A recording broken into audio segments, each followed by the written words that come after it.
안녕하세요. 스포츠에라입니다. 사랑하는 구독자 및 처음 보신 분들, 고배당 당첨 인증합니다. 실력으로 보여드렸고 어디 누구보다 정확한 정보와 조합으로 매일 무료로 공유해드렸습니다. 스포츠는 매일 있습니다. 비록 매일 맞춘다고 말씀은 못 드리지만 결국 이번처럼 또 한 번 당첨 나옵니다. 조합은 매일 무료로 공유해드리니 함께 당첨되어 우리은행 같이 갑시다. 첫 번째 경기 울산 모비스 대 안양정관장 분석 시작해보겠습니다. 현대 모비스는 가스공사 원정에서 76대 73 승리를 거두며 길었던 7연패의 늪에서 벗어났다. 서명진이 외곽에서 폭발하며 25점을 기록했고 해먼즈 역시 17점 11리바운드로 골밑을 지켜냈다. 시즌 성적은 7승 14패로 여전히 리그 최하위지만 분위기 반전에는 분명 성공한 경기였다. 시즌 초반에는 나름 선전했으나 시간이 갈수록 전력의 한계가 드러난 모습이다. 해먼즈는 꾸준히 활약 중이나 리그 상위권 외국인들과 비교하면 임팩트는 부족하다. 국내 선수진 역시 이름값은 나쁘지 않지만 기복이 심하다. 연패 탈출로 선수단의 심리적 부담이 다소 줄어들었다는 점은 긍정적이다. 홈 경기에서 이 흐름을 이어갈 수 있느냐가 관건이다. 정관장은 KCC 원정에서 76대 103으로 대패하며 2연패에 빠졌다. 박지훈과 오브라이언트가 분전했으나 경기 내내 흐름을 가져오지 못했다. 시즌 성적 13승 8패로 상위권을 유지 중이지만 직전 경기 내용은 충격적이었다. 당초 주목받지 못했던 팀이라는 점을 감안하면 올 시즌 성과는 대단히 인상적이다. 외국인 3인방의 꾸준함은 리그에서도 손꼽힌다. 국내 선수진 역시 리그 최상급 경쟁력을 보유하고 있다. 다만 최근 경기에서 수비 집중력과 에너지 레벨이 눈에 띄게 떨어졌다. 부상자 공백도 여전히 부담이다. 전력과 시즌 전체 흐름은 정관장이 우위다. 하지만 직전 경기에서의 저점 퍼포먼스는 변수다. 모비스는 연패 탈출로 분위기 반전에 성공했다. 홈코트 2점 역시 모비스 쪽이다. 의외의 접전 가능성이 충분한 매치업이다.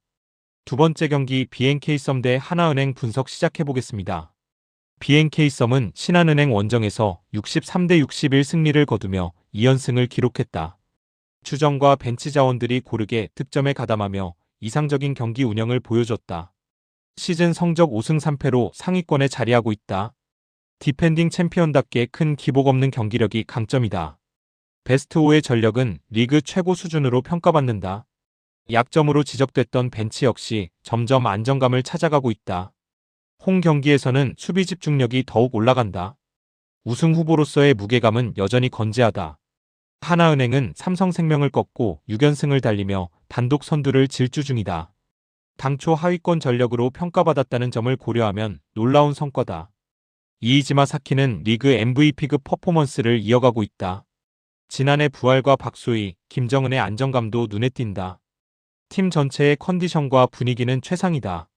다만 상대는 리그 최강급 전력을 가진 BNK썸이다. 원정 경기라는 점도 부담 요소다. 연승 행진이 언제까지 이어질지는 미지수다. 하나은행의 상승세는 인정해야 한다. 그러나 객관적인 전력은 BNK썸이 앞선다. 홈코트 2점도 BNK썸에게 유리하다. 접전 양상이 예상된다. 결국 경험과 뎁스에서 차이가 날 가능성이 크다. 세 번째 경기 OK저축은행 대 우리카드 분석 시작해보겠습니다. OK저축은행은 대한항공을 상대로 3대0 완승을 거두며 분위기를 끌어올렸다. 최근 5경기에서 4승을 기록하며 확실한 상승세다. 디미트로프는 팀과 리그에 완벽히 적응한 모습이다. 정광인과 차지환의 컨디션도 눈에 띄게 좋아졌다. 공격 루트가 단조롭지 않다는 점이 강점이다. 홈 경기에서는 서브와 블로킹 집중도가 높다. 체력적으로도 여유가 있다. 현재 흐름은 리그 상위권 수준이다. 우리카드는 삼성화재를 꺾고 2연승에 성공했다.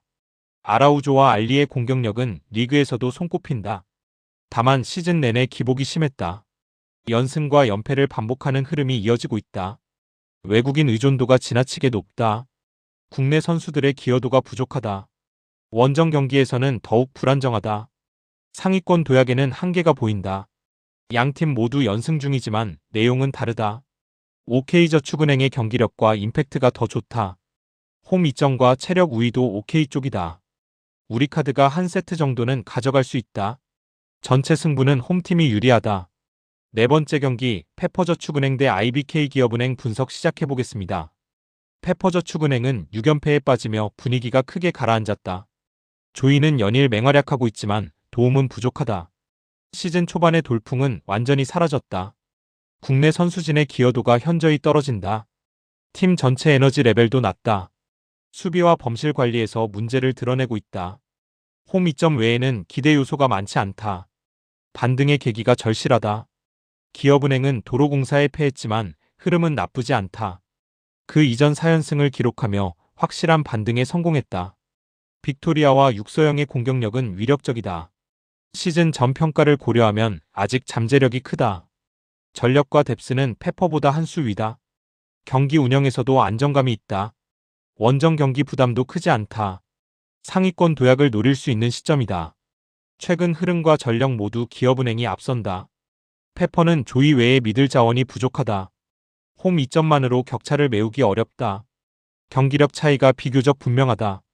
기업은행의 우세가 예상된다. 다섯 번째 경기 서울 SK 대 브렉스 분석 시작해보겠습니다. SK는 홈에서 이스턴을 꺾으며 EASL 첫 승을 신고했다. 자밀 원인은 여전히 압도적인 존재다. 지난 원정 패배에 대한 서력 의지가 강하다. 홈에서는 템포가 확실히 빨라진다.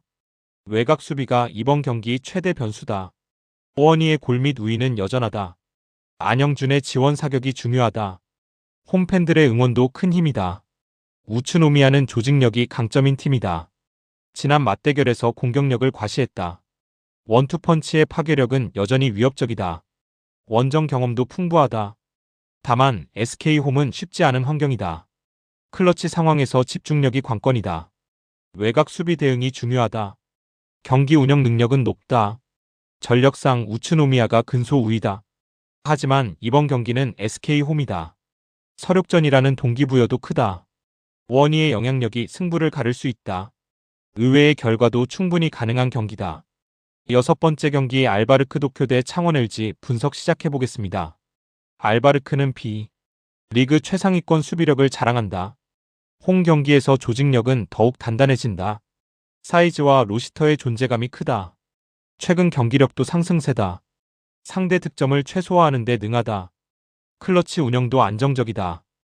홈팬들의 응원도 변수다. EASL 경험도 풍부하다. LG는 마레이를 중심으로 완전체에 가까워졌다. 양홍석 복귀로 공격 옵션이 늘었다. 최근 KBL에서도 흐름이 좋다. 외곽 지원이 잘 이뤄질 경우 경쟁력이 크다. 다만 수비 조직력은 상대보다 떨어진다. 원정 경기라는 점도 부담이다. 마레이 의존도가 높다. 외곽 성공률이 관건이다. LG의 상승세는 분명하다. 하지만 알바르크의 홈 수비는 강력하다. 클러치 상황에서 차이가 날 가능성이 높다. 수비 조직력에서 우위가 갈린다. 홈팀 쪽으로 흐름이 기울 가능성이 크다.